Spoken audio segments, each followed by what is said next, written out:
Bienvenidos a esta videoclase en la que trataremos el tema de la comprensión lectora. En ella insistiremos en la importancia de la lectura como medio de comprensión, no como fin aislado en sí mismo. En primer lugar, abordaremos cuál ha sido tradicionalmente la concepción de la lectura y qué giro está tomando en los últimos tiempos. En segundo lugar, se explicará el proceso general de interpretación de la información y cómo se inserta en él la lectura. Señalaremos algunos de los factores que influyen en el proceso lector y sus conexiones en el aula. Y finalizaremos con un bloque pedagógico en el que se destacará la necesidad de la enseñanza de la comprensión lectora y se mostrarán algunas experiencias didácticas. Comencemos por una definición de lectura intuitiva con la que casi todos nosotros estamos de acuerdo. Se entiende por lectura la capacidad de entender un texto escrito. A pesar de la rotunda lógica que lleva implícita, las implicaciones de su interpretación no son tan obvias.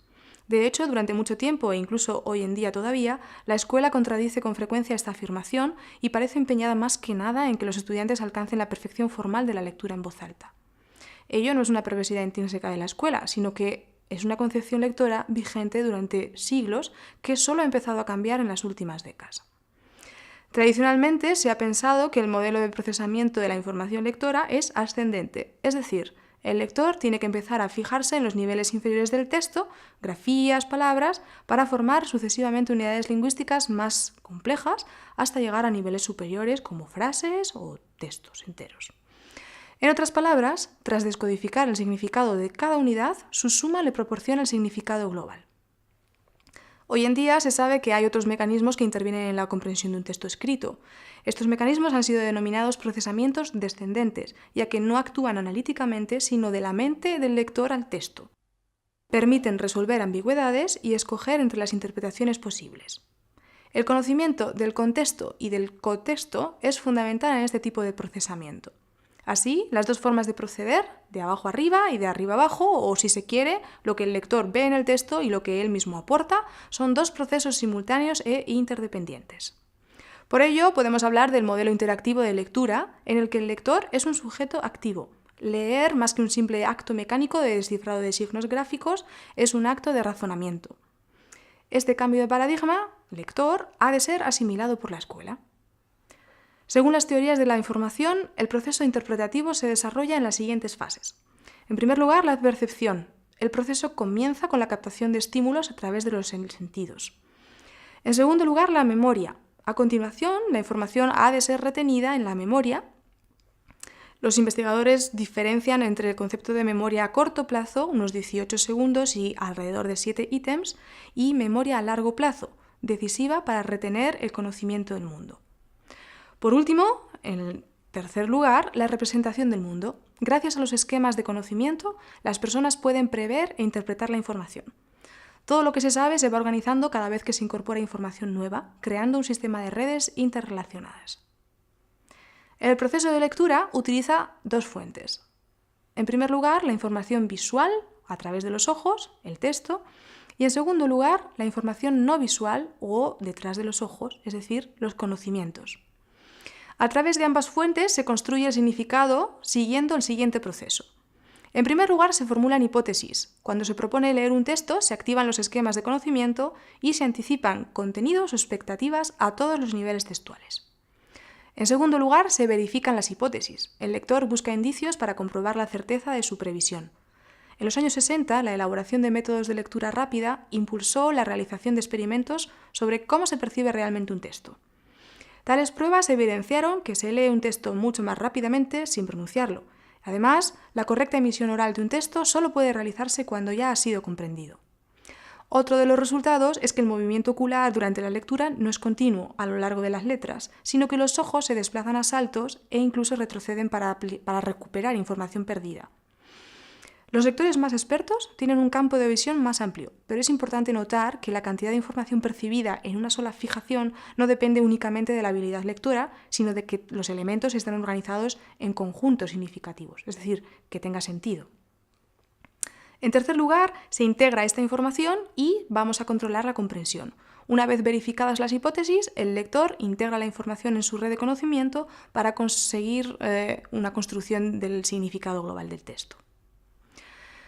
Puesto que la capacidad de entender un texto ha pasado a considerarse el aspecto clave de la lectura, tenemos que saber cuáles son las condiciones que influyen en ellas. Por un lado está la intención de la lectura, porque determina la manera de acercarse al escrito, desde lectura integral, silenciosa, pasando por lectura selectiva, exploratoria, lectura lenta. Por otro lado, los conocimientos previos del lector, que pueden ser o bien sobre el propio texto escrito o bien sobre el mundo. El interés teórico por la lectura como proceso de comprensión coincide con los cambios producidos en su valoración educativa.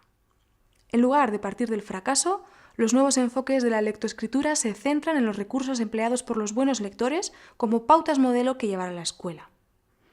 Algunas de las condiciones para la enseñanza de la lectura son, a partir de lo que los alumnos saben, comenzar a construir el texto escrito, familiarizar a los estudiantes con la lengua escrita y crear una relación positiva con el escrito, fomentar una conciencia metalingüística, experimentar la diversidad de textos y lecturas, leer sin tener que oralizar y realizar lectura en voz alta, pero actividades bien diferenciadas y separadas. A pesar de que leer es casi la base de todas las actividades de la escuela y de que la mayor parte del profesorado concibe la lectura como acto comprensivo, la realidad es que normalmente los ejercicios no van encaminados a entender los textos. Según diversas investigaciones, hay algunas actividades que están orientadas a leer para aprender, literatura u otras materias, y otras que están orientadas para aprender a leer. Dentro de estas últimas encontramos pruebas o supuestas pruebas de comprensión de texto, que en realidad no son tales. Son las preguntas finales en las que se nos piden datos que se pueden resolver fácilmente sin que hayamos entendido el texto. También podemos encontrar actividades de manipulación y ejercitación de aspectos formales de la lengua, actividades en las que el profesor mantiene el monopolio de la interpretación, preguntando y respondiéndose a sí mismo. Diversas pruebas de los sistemas educativos constatan el fracaso lector en un amplio sector de la población escolarizada y su vinculación directa con el fracaso escolar. Las diferencias entre los lectores más aptos y aquellos con déficit de comprensión no radican tanto en detectar cuál es el tema tratado de un texto, sino en jerarquizar dicha idea principal con respecto a otras secundarias y establecer una estructura. A continuación, se muestran algunos recursos que favorecen la enseñanza de la lectura comprensiva. En primer lugar, podemos utilizar formas gráficas, subrayado de texto, identificación de la función, identificación de las partículas que lo conectan, las partes del texto, diagramas, etc. En segundo lugar, podemos ofrecer modelos de comprensión por parte del enseñante. En tercer lugar, podemos aumentar la sensibilidad ante incoherencias textuales. Y en cuarto lugar, podemos utilizar técnicas para discutir colectivamente un texto. Sobre este último aspecto, proponemos una serie de trucos para lograr que ese comentario colectivo sea más fluido. Podemos hacer una afirmación objetiva. Por ejemplo, desde el principio este colegio tuvo muchos problemas. Podemos afirmar de forma refleja lo que ha dicho el estudiante. Sí, pues tú opinas que podemos describir el estado mental del estudiante. Me parece que lo dices porque estás en contra de tal actuación.